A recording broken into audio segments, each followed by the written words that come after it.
Umar bin Khattab mengatakan la hawwa fil Islam, tidak ada bagian dari Islam bagi mereka yang tidak meninggalkan, bagi mereka yang tidak sholat. Maka tidak pantas rasanya seseorang bisa disematkan sebagai orang muslim kalau dia meninggalkan sholat. Jangankan meninggalkan sholat, bahkan ada orang-orang yang sholat diancam oleh Allah Subhanahu wa taala. Fawailul lil musallin, celaka orang-orang yang sholat. Di antara tafsirannya adalah mereka yang selalu mengulur-ulur waktu sholatnya. Sholat zuhur menjelang asar, sholat asar menjelang maghrib, sholat maghrib menjelang isya, sholat isya menjelang subuh. Ada orang-orang seperti itu, dan mereka ini adalah orang-orang yang diancam oleh Allah Subhanahu wa taala. Fawailul lil musallin. Lantas bagaimana mereka orang-orang yang tidak sholat, orang-orang yang tidak mau sujud kepada Allah Subhanahu wa taala? Jamaah Jumat yang dimuliakan oleh Allah Subhanahu wa taala, penghuni neraka sakor mengatakan, dulu kami tidak sholat, padahal kami tahu sholat ini adalah ibadah yang pertama kali dihisab oleh Allah. Awwalu ma yuhasabu alaihi al-abdu, bahwasanya amalan yang pertama kali yang akan dihisab oleh Allah Subhanahu wa taala adalah sholat. Jika sholat kita baik, bagus, maka seluruh ibadah-ibadah yang lain akan bagus, akan baik. Wa in fasada, jika sholat kita bolong-bolong, kalau kita hanya sholat ketika ingin saja, bahkan ada orang yang menafsirkan kalimat aqimis sholat lidzikri, dirikanlah sholat untuk mengingatku. Kalau sudah mengingat Allah berarti sudah sholat. Itu adalah orang-orang yang meninggalkan sholat. Maka Allah Subhanahu wa taala memberikan ancaman agar akan dimasukkan ke dalam neraka sakor. Lalu kemudian yang terakhir, jamaah Jumat yang dimuliakan oleh Allah Subhanahu wa taala, sholat adalah jarak terdekat seorang hamba kepada Allah. Sholat adalah jarak terdekat antara seorang hamba dengan Tuhannya.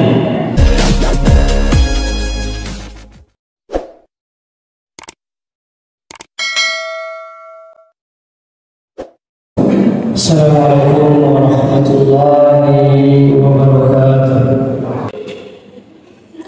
Innal hamdalillah nahmaduhu wa nasta'inuhu wa nastaghfiruh wa na'udzu billahi min shururi anfusina wa min sayyiati a'malina, may yahdihillahu fala mudilla lahu wa may yudlil fala hadiya lahu. Asyhadu an la ilaha illallah wahdahu la syarika lahu wa asyhadu anna Muhammadan abduhu wa rasuluh. Ballagha risalah wa adda al-amanah wa nasaha al-ummah wa jahada fillahi haqqa jihadihi fatarakana al-mahajjatil bayda layluha kanahariha la yazigu anha illa halik. Allahumma salli wa sallim wa barik wa an'im ala rasulina wa habibina wa qudwatina wa sayyidina wa maulana Muhammadin sallallahu alaihi wasallam.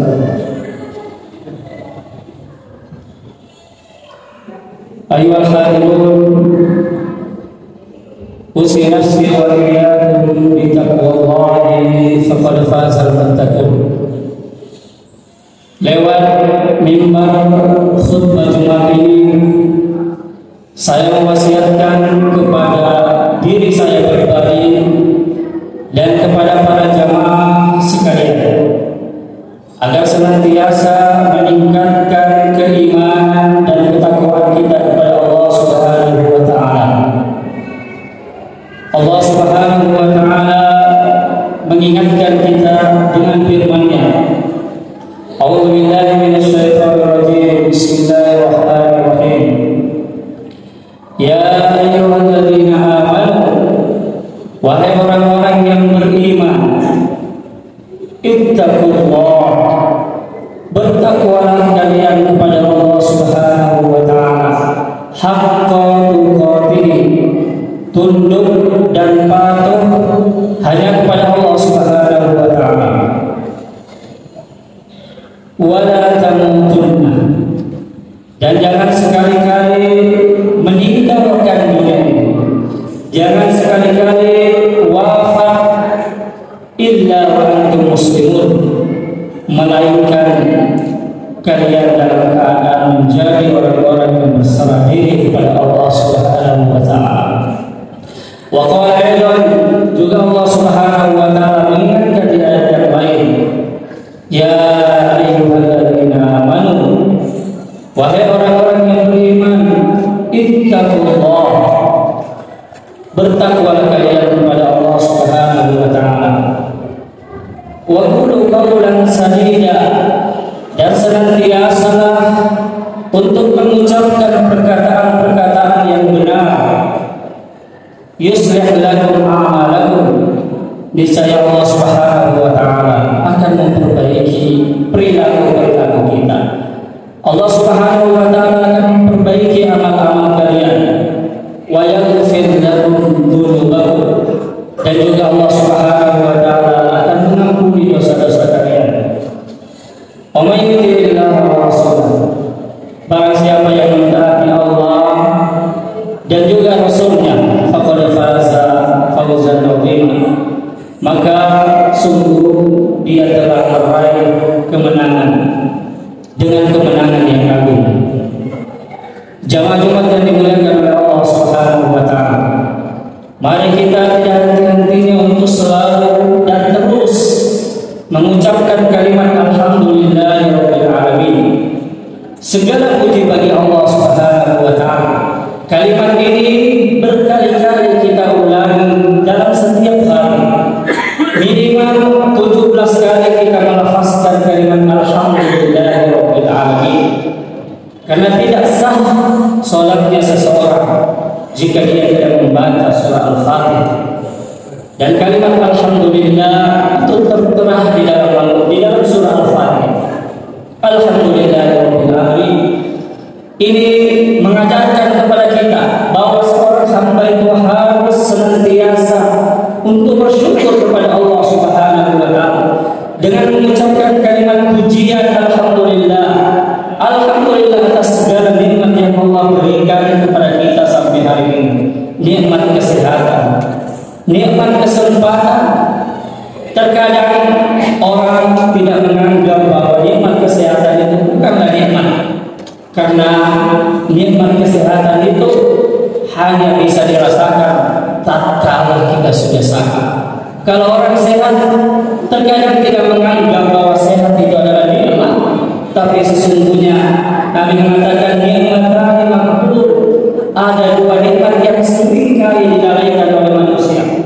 As-sihha, di antara salah satunya adalah nikmat kesehatan.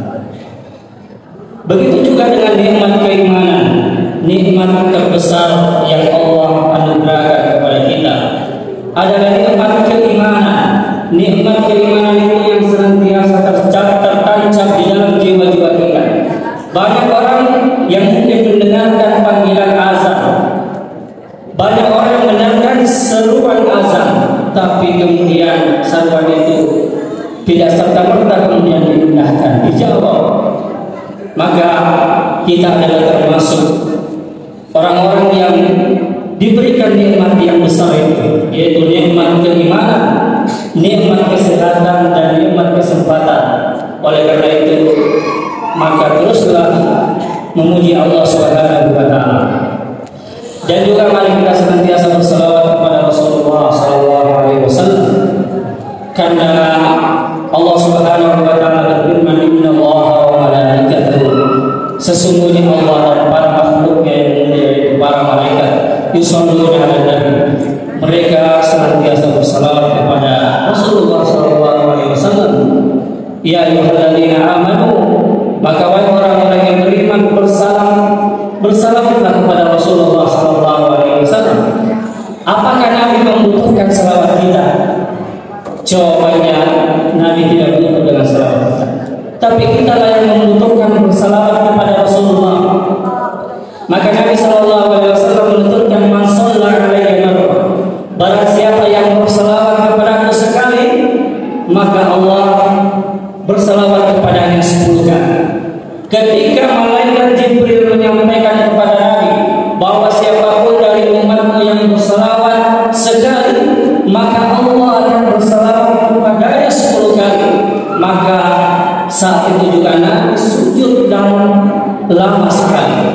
Lalu kemudian beliau mengatakan, saya bersyukur karena siapapun yang berselawat kepada aku sekali, maka Allah akan senantiasa berselawat kepadanya 10 kali. Allah akan terus mencurahkan rahmat kepada orang-orang yang senantiasa berselawat kepada Rasulullah SAW. Jemaah-jemaah yang dimuliakan oleh Allah Subhanahu wa taala. Di dalam Al-Qur'an ada banyak ayat yang merekam bahwasanya terjadi dialog, terjadi komunikasi antara penghuni surga dengan penghuni neraka. Mungkin kita bingung membayangkan bagaimana cara penghuni surga dan penghuni neraka itu bisa berdialog, bisa berkomunikasi.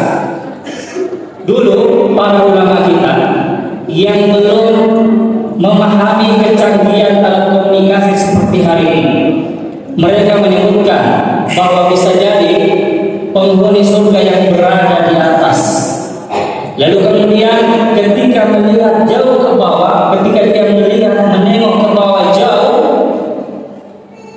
kepada penghuni neraka, lalu kemudian penghuni surga mengatakan sesuatu atau bertanya tentang sesuatu. Lalu kemudian Allah Subhanahu wa taala mengilhamkan kepada penghuni neraka agar apa yang diucapkan, apa yang ditanyakan oleh penghuni surga paham. Demikian juga sebaliknya. Kata para ulama dahulu yang belum memahami kecanggihan dalam komunikasi seperti hari ini. Bisa jadi penghuni surga yang berada di bawah sekali melihat ke atas, lalu kemudian mengatakan sesuatu, bertanya tentang sesuatu, lalu kemudian Allah mengilhamkan kepada penghuni surga memahami apa yang diucapkan oleh penghuni neraka. Kalau kita analogikan hari ini, Bapak Ibu, kalau kita analogikan hari ini dengan kecanggihan alat komunikasi, orang bisa berkomunikasi dari tempat yang berbeda, bahkan dari negeri yang berbeda. Saya dulu masih ingat tahun 2000 itu kalau mengirim pesan harus melalui surat dan dikirim di pos. Hari ini tekan ini saja, tekan nomor, kita bisa berkomunikasi dengan seseorang, bahkan dengan canggihnya langsung melihat orangnya. Demikian juga tidak ada yang mustahil bagi Allah. Kelak nanti akan menjadikan penghuni surga dengan penghuni neraka bisa berkomunikasi. Sebagaimana hari ini kita bisa yang menikmati yang alat komunikasi yang canggih itu. Nah, di antara salah satu ayat yang direkam di dalam Al-Quran, di dalam surah Al-Mudaththir, dialog atau komunikasi antara penghuni surga dengan penghuni neraka. Penghuni surga mengatakan, ma salakakum fi saqar. Penghuni surga berkata kepada penghuni neraka, ma salakakum fi saqar. Apa yang menyebabkan kalian wahai penghuni neraka sehingga kemudian bisa masuk ke dalam neraka saqar? Neraka saqar adalah salah satu tingkat dari tingkatan-tingkatan neraka, di mana disebutkan dalam riwayat bahwa apinya neraka itu dulunya warnanya merah seperti api yang ada di dunia, lalu kemudian dipanaskan 1000 tahun, lalu api yang ada di neraka itu menjadi hitam gelap. Kalau api yang membakar kita di dunia saja itu terasa terlihat panas, bagaimana dengan api neraka? Lalu kemudian penghuni surga, penghuni neraka mengatakan atau menjawab pertanyaan dari penghuni surga, lam naku minal musallin. Dulu sewaktu kami hidup di dunia, kami tidak pernah menegakkan sholat, kami tidak pernah sholat, sekalipun kami tidak pernah bersujud kepada Allah Subhanahu wa taala. Penghuni neraka tidak mengatakan, dulu waktu di dunia saya membunuh, dulu waktu di dunia saya makan riba, dulu waktu di dunia saya berzina, dulu waktu di dunia saya melakukan kezaliman. Tapi Tapi penghuni neraka itu mengatakan, "Lam naku minal musallin." Dulu kami tidak sholat. Ini menunjukkan bahwa dosa meninggalkan sholat itu lebih besar daripada dosa makan riba, lebih besar dari dosa membunuh, lebih besar dari dosa-dosa yang lain kecuali dosa kesyirikan. Maka meninggalkan sholat adalah perkara yang dosa yang sangat besar di sisi Allah Subhanahu wa Ta'ala. Maka orang-orang penghuni neraka mengatakan, dulu sewaktu kami hidup di dunia, lam naku minal musallin, kami tidak termasuk orang-orang yang sholat. Padahal kami tahu bahwa sholat itu adalah tiang agama. Nabi SAW mengatakan, Rasul amri al-Islam, pokok segala urusan itu adalah agama Islam. Wa amuduhu as-sholat, dan tiang-tiangnya agama itu adalah sholat. Jadi agama ini ada tiang-tiangnya, dan di antara dari tiang-tiang agama itu adalah sholat. Faman tarakaha faqad hadama ad-din. Barang siapa yang meninggalkan sholat, maka sungguh dia telah merobohkan agamanya. Jemaah-jemaah yang dimuliakan oleh Allah Subhanahu wa Ta'ala, penghuni neraka sakar mengatakan, dulu kami termasuk orang-orang yang tidak menegakkan sholat, padahal kami tahu bahwa sholat adalah rukun Islam yang kedua. Nabi SAW mengatakan, buniyal Islam ala khamsin. Islam itu dibangun di atas 5 pondasi dasar. Yang pertama syahadat, bersaksi kepada Allah Subhanahu wa Ta'ala dan kepada Rasulullah SAW. Wa tuqimus shalah, mendirikan salat, berpuasa di bulan Ramadan, mengeluarkan zakat, naik haji bagi orang yang mampu. Salat adalah rukun yang kedua.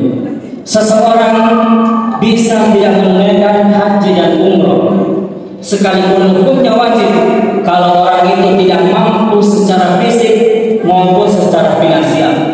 Seseorang boleh tidak mengeluarkan zakat kalau hartanya belum sampai nisab. Seseorang boleh tidak berpuasa di bulan Ramadan kalau dia sedang melakukan perjalanan, kalau dia sedang sakit, kalau dia sedang menyusui, kalau dia sedang hamil.